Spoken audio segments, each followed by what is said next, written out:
แต่ว่าศรัทธาธิกะตั้งมั่นโดยความเชื่อโดยธรรมคือบุคคลที่เอาธรรมเป็นใหญ่เอาความจริงเป็นใหญ่หรือที่เรียกยังว่าเป็นธรรมิกราชหรือธรรมิกราชาก็ว่าไปพวกนี้สิมั่นใจกับความจริงนะแม้นว่ากฎหมายบางอย่างสิครุ่มบีบรัดขนาดใดก็ช่างแต่พวกที่เอาธรรมเป็นใหญ่คือสละความตายให้กับธรรมให้กับความจริงบ่มีคำว่าพ่ายแพ้โลกเขาว่าพ่ายแพ้แก่บุคคลนั่นเป็นเรื่องสมมุติเป็นเรื่องของโลกที่เขาให้ค่าว่าแพ้หรือชนะแต่ว่าบุคคลผู้นั้นตั้งมั่นคงในธรรมในความจริงความตายของเขาบ่ได้สูญเปล่ายิ่งเป็นความแน่นหนาและมั่นคงตั้งมั่นในธรรมตั้งมั่นต่อความเป็นจริงนั่นแหละธรรมชาติของมันเป็นแบบนั้นคนที่ฝืนธรรมชาติโดยใส่กฎหมายโดยใส่กฎหมู่โดยใส่ความเห็นแก่ตัวเขามายืนยันตัดสินรังแกข่มเหงเบียดเบียนแต่ว่าบ่อาจสามารถทำลายบุคคลผู้มีศรัทธาธิกะได้เมื่อมีศรัทธาธิกะตั้งมั่นโดยเอาธรรมเป็นใหญ่แล้วปัญญาคือความรู้แจ้งจริงๆตามความเป็นจริงรอบรู้ในสิ่งทั้งหลายทั้งปวงหรือว่ารอบรู้ในกองสังขารคือรู้เหตุรู้ปัจจัยว่าเพราะสิ่งนี้มีสิ่งนี้จึงมีสิ่งนี้จึงเกิดขึ้นเมื่อมีสิ่งนี้เกิดต้องมีสิ่งหนึ่งดับเหลือเฉพาะความเพียรพยายามของตนเท่านั้นที่ท้อถอยอ่อนแอต่อธรรมบ่คำว่าท้อถอยอ่อนแออันดับหนึ่งกลัวตายกลัวตัวเองไม่มีความสุขนั่นแหละกลัวตายกลัวตัวเองไม่มีความสุขกลัวตัวเองลำบากแต่ว่าศรัทธามันยากความเพียรเมื่อมีศรัทธาที่กระทำตั้งมั่นขึ้นมาแล้วบ่มีความหวั่นไหวไม่มีความหวั่นไหวต่อความอยุติธรรมทั้งปวงเพราะเขาว่างจิตเป็นกลางนั่นแหละสุญญตากับพระนิพพานบ่ต่างกันนี่คือสูงสุดแห่งธรรมความขาดจากความมีความเป็นเรียกว่าสุญญตาสุญญตาตามาจากคำว่าอัตตานั่นเองสุญญะเพื่อบ่มีความจีรังยั่งยืนเป็นของว่างจากตัวตนจึงเรียกว่าสุญญตาบุคคลผู้เอาธรรมเป็นใหญ่ย่อมมีสุญญตาเป็นกลางนั่นแหละจึงบอกว่าผู้ที่ตั้งมั่นโดยธรรมผู้ที่เป็นศรัทธาธิกะตั้งมั่นดีแล้วเขาบ่หวั่นไหวต่อโลกธรรมทั้งปวงใดๆแม้ความตายสิมาถึงตายเขาก็ตายกับความว่างของมันเองนั่นแหละเขาไม่ได้ตายกับความแพ้และชนะตามที่โลกมีมตินิยมเห็นชอบดอกคนแม้นสิมีมากเพียงใดก็ช่าง100 ละ 1 พันละ 1 แสนละ 1 ล้านละ 1ก็ช่างก็จะออกกฎหมายออกกฎต่างๆหน้าไปตามตัณหาอุปทานความอยากความยึดของตนและเอื้อเฟื้อผลประโยชน์แก่หมู่พวกของตนแต่ผู้มีศรัทธาธิกะธรรมปัญญาธิกะธรรมและวิริยะธิกะธรรมย่อมบ่หวั่นไหวบ่อ่อนแออะไรจังว่าทุกคนมั่นใจหลอดมั่นใจอยู่สุดท้ายทุกคนก็ต้องตายตามความเป็นจริงตายตามธรรมคือความจริงของสิ่งทั้งใดทั้งปวง เหตุจังใดเฮาก็ตายอยู่แล้วเป็นหยังคือว่าตายเพราะการมุ่งมั่นที่จะสร้างความดีสร้างสิ่งที่มันมีประโยชน์แต่ต่อมนุษย์และอมนุษย์ทั้งหลายเรียกว่าสัตว์โลกสิ่งนี้ควรสิ่งนี้ไม่ควรนี่งั้นคนทั้งหลายบ่เข้าใจหรอกบุคคลที่เอาสุญญตาเป็นเครื่องอยู่บุคคลที่มีสุญญตาเป็นเครื่องอยู่โดยไม่ต้องอยู่ในสุญญตาแต่เป็นสุญญตาเป็นความว่างอย่างยิ่งเขาบ่หวั่นไหวกิริยามารยาทภายนอกคำพูดคำจาการกระทำอาจจะดูไม่ถูกใจอาจจะดูเหมือน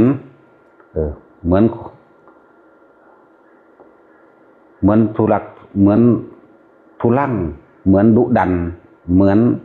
ยังก็แล้วแต่คนอื่นสิให้ค่าแต่ว่าภายในของเขาไม่มี ไม่มีอะไรเลยอย่างว่าทุกๆคนนั้นน่ะเฮามีจุดหมายเดียวกันอยู่แล้วโดยบ่ได้ตั้งจุดหมายนี่บ่ได้ตั้งบ่ได้วางบ่ได้คิดไว้เลยคือธรรมชาติเกิดตายธรรมชาติเกิดดับสิ่งทั้งหลายทั้งปวงมีแค่เกิดกับดับที่มันเกิดเราบ่ฮู้จักดับเพราะว่ามันเข้าไปยึดคือละเอิ้นความยึดมั่นถือมั่นนั่นเองเฮายึดมั่นถือมั่นกับตัวใดเฮายึดมั่นถือมั่นกับความว่างแต่ว่าบ่ได้ยึดมั่นถือมั่นเพราะว่าความว่างนั้นบ่อาจสามารถวาดเป็นภาพได้สื่อสารโดยคำพูดก็เพียงแค่ว่าเป็นสมมติอันหนึ่งซื่อๆและจึงบอกว่าทุกคน ศรัทธาธิกะตั้งมั่นไว้เป็นความเชื่อที่ประกอบไปด้วยปัญญาตามความเป็นจริงพร้อมเหลือแต่ว่าวิริยะคือความเพียรพยายามเพียรพยายามที่ขจัดความสงสัยขจัดความอยากได้ขจัดความอยากเป็นทุกสิ่งทุกอย่างคำว่าขจัดนี่คือพยายามให้เห็นตามความเป็นจริงว่างความเห็นในความยึดและความอยากว่างความเห็นในความอยากได้กับอยากเป็นนั่นแหละคนเฮามันฆ่าอยากได้กับอยากเป็นมันของในอารมณ์ที่พอใจคือความอยากได้กับอยากเป็นนั่นเองนั่นแหละว่านักปฏิบัติทั้งหลายจุดที่ก่อให้เกิดปัญหาจุดที่ก่อให้เกิดคำว่าปัญหาหรือม่านหรืออุปสรรคแท้ที่จริงแล้วบุคคลผู้อื่นสิ่งอื่นบ่อาจสามารถจะเป็นอุปสรรคแก่เฮาได้เลยใจของเฮาต่างหากที่เป็นอุปสรรคตัวแก้ตัวเฮาเองแต่คนทั้งโลกเวลาอกหักผิดหวังบ่ได้ดังใจย่อมคือโยนความผิดให้คนอื่นว่าเป็นเพราะผู้อื่นทำให้บ่ว่าสุขบ่ว่าทุกข์เข้าใจว่าแต่ผู้อื่นทำให้แต่ที่ไหนได้เกิดขึ้นจากใจของเฮาเองและเฮาจึงพยายามที่สิจดจ่ออยู่กับการเฝ้าสังเกตความคิดตัวเองเฝ้าสังเกตความคิดตัวเองสุขทุกข์ตัวเองก็คิดขึ้นมาบ่ว่าได้มาหรือเสียไปตัวเองก็คิดขึ้นมาแล้วยึดไว้นั่นเองแท้ที่จริงมันบ่มีอีหยังกี่ลังอย่างยืนดอก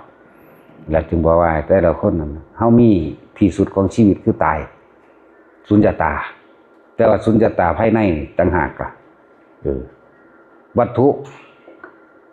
เกิดดับนะวัตถุเพิ่นจึงว่าน้ำกับรูปถ้าละน้ำใดคือจิตรูปเกิดบ่ได้เหมือนกันรูปก็เกิดบ่ได้อันเป็นบุคคลสัตว์สิ่งของนั่นแหละอันเป็นบุคคลนี่แหละถ้าละน้ำใดน้ำกับจิตนั่นแหละเราจึงเฝ้าสังเกตจิตในจิตหรือสติกำกับจิตจิตเห็นจิตพยายามมีสติกำกับความคิดของเจ้าของเองบ่ให้มันหนีออกจากกายใส่ความรู้สึกตัวความรู้สึกตัวก็เป็นน้ำแต่ว่ามันเสื่อมต่อกันกับกายเฮาก็เลยเอาตัวทรงฌานจะเดินฌานด้วยความรู้สึกนิ่มนวลอยู่ระหว่างกลางหน้าผากเฮาเองอันนี้แหละเป็นตัวสติกว่าเป็นตัวรู้กว่ารู้ยังรู้สึกตัวว่ายังอยู่ในตัวว่าความคิดนี้ไม่ได้หนีจากตัวเรียกว่าเป็นวิหารธรรมเป็นเครื่องอยู่เป็นเครื่องอยู่สงบก็รู้ไม่สงบก็รู้สงบก็ใช่ไม่สงบก็ใช่สงบก็เอาไม่สงบก็เอาสงบก็ไม่เอาไม่สงบก็ไม่เอาดีไหมให้มันรู้ว่าทุกสิ่งทุกอย่างมันก็แค่สิ่งใดสิ่งหนึ่งเกิดขึ้นเป็นธรรมดาสิ่งหนึ่งก็ดับเป็นธรรมดาเขาบอกเขาไปยึดในความสงบแต่ก็ต้องอาศัยความสงบ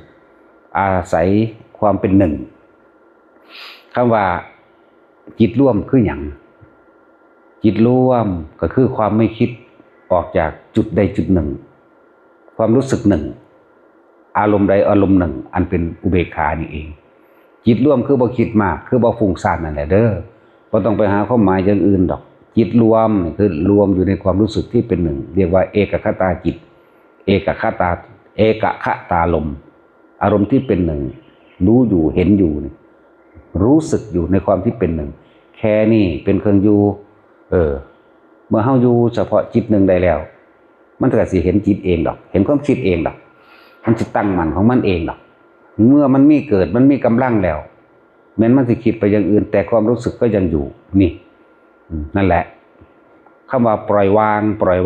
มันว่างของมันเองเฮาบ่ได้เป็นผู้ว่างเฮารู้ว่าเฮาไม่คล้อยตามความคิดแล้วเฮาก็รู้ว่าเราไม่ได้คล้อยตามเราไม่ได้สงสัยในสิ่งที่เห็นอยู่รูปเสียงกลิ่นรสสัมผัสกระทบทางกายไม่ได้คิดไม่ได้นึกในความอยากได้หรืออยากเป็นนั่นคำว่าว่างมันก็รู้ของมันในหันเอง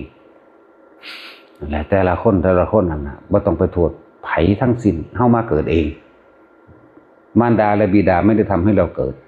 ตัณหาอุปาทานความอยากความยึดความคิดของเฮาเองเป็นผู้เกิดเป็นผู้เฮ็ดให้เฮาเกิดโตเฮาเองเด้บ่แม่นไผใดๆทั้งสิ้นและให้มั่นใจเอาความจริงตรงนี้เป็นใหญ่นำถึงบอกว่าบุคคลผู้เอาธรรมเป็นใหญ่ศรัทธาธิกะธรรมเชื่อมั่นในความจริงนี้เชื่อมั่นในความเป็นแบบนี้เชื่อมั่นในสิ่งทั้งหลายทั้งปวงว่ามีความเกิดมีความดับเป็นธรรมดาเชื่อมั่นในตนเองนี่แหละว่าตัวเองเท่านั้นที่จะยุดตัวเองได้บุคคลผู้อื่นหยุดตัวเองไม่ได้หรอกให้ตัวเองนั้นยุดตัวเองให้ได้หยุดความคิดนี่เองนั่นแหละของทั้งหลายทั้งปวงเป็นความว่างทั้งเบิดโลกนี้เป็นของว่างเปล่าผู้ใดหยุดกับสิ่งที่มีผู้นั้นบ่ว่างผู้ใดบ่หยุดจากสิ่งที่มีผู้นั้นว่างมีอยู่เห็นอยู่รู้อยู่ได้กินอยู่ซื่อๆนี่แต่ว่าว่างจากปราศจากความคิดนึกในความอยากได้เลยอยากเป็นและวิธีการฝึกหรือความเพียรนั่นเองวิธีการฝึกตนเฮาก็บอกเป็นวิธีที่สามารถทำได้ทุกคนบ่แม่นต้องบวชบ่ต้องไปสมาทานศีลบ่ต้องไปสมาทานใดๆทั้งสิ้นได้เมื่อความสงสัยความโกรธเมื่อความอยากได้มันก็เกิดขึ้นได้ตลอดเวลาความบ่อยากได้ก็ให้มันเกิดได้ตลอดเวลาเหมือนกันนั่นแหละคือหลวงตาอีพญีบัวบรรดาเฮาว่ากิเลสเกิดขึ้นได้ตลอดเวลาธรรมมันก็ต้องเกิดได้ตลอดแต่ว่าบ่ได้เลือกการสถานที่ฉะนั้นให้มันทันกันเพราะทุกอย่างเกิดจากจิตยุดก็ต้องยุดที่จิตเหมือนกันไหมนั่นแหละจิตเห็นจิตเป็นมรรคถ้ามันจิตเห็นจิตเป็นมรรคแล้วมรรคกับผลอยู่ด้วยกันนั่นแหละ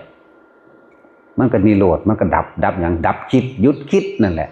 นิพพานบ่แม่นของที่จะต้องไปเอาศาสนาหรือตายไปจังใดนิพพานคือการหยุดคิดปรุงแต่งในความอยากใดดีไม่เป็นความคิดปรุงแต่งไม่อยากได้ไม่อยากดีไม่อยากมีไม่อยากเป็นความคิดเป็นธรรมดาแต่ว่าความคิดปรุงแต่งในความไม่อยากได้ไม่อยากเป็นนี่นะตัวนี้ต่างหากล่ะเราสังเกตอารมณ์ความรู้สึกของเจ้าของเองพอใจกับไม่พอใจเกิดขึ้นหรือไม่นั่นแหละนิพพานก็เลยละอาสวะหมายถึงอารมณ์ความรู้สึกความพอใจและความไม่พอใจเกิดขึ้นมาได้นั่นแหละนิพพานก็เลยบ่แม่นตายไปจังใดเลยให้สิเว้ามาแบบใดก็ช่างด่านินทาหรือยกย่องสรรเสริญย่อมไม่เข้าถึงความรู้สึกบ่มีความรู้สึกพอใจและไม่พอใจไม่มีต่างหากล่ะอะไรจังว่าพยายามหาความหมายที่ทุกคนเข้าใจได้ง่ายๆไม่ทุกคนนั่นนะมั่นใจนั่นตนเองเคยโมโหไหมเคยนั่นแหละกำลังไปเกิดในนรกเคยดีใจไหมนั่นแหละกำลังไปเกิดในเดรัจฉานเคยอยากได้นั่นอยากได้นี่พยายามบ่นั่นแหละคือความไปเกิดในเปรตอยากทำบุญอยากเป็นนั่นเป็นนี่อยากทำบุญอยากทำทานอยากรักษาศีลอยากภาวนาก็ไปทั้งเทวดาแต่ไม่อยากอะไรเลยไม่เป็นอะไรเลยเด้อพอ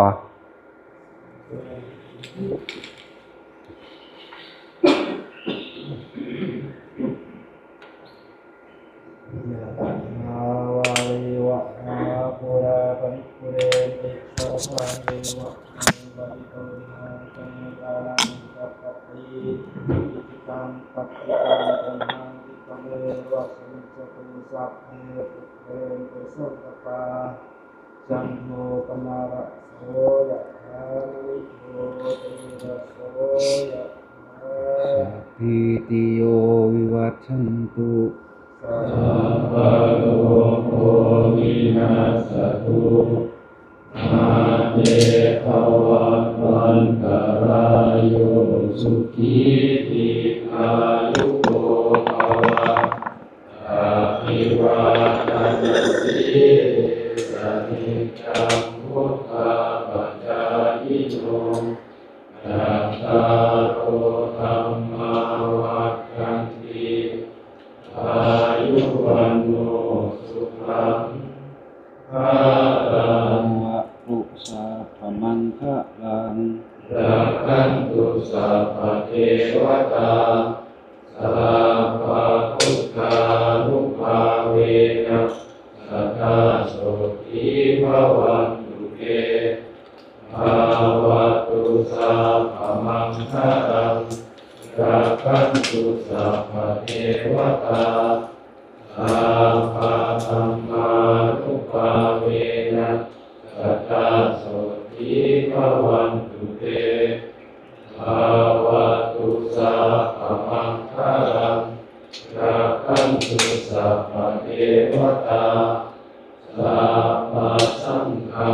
นุภาเวนะสัทธาโสติภวันตุเต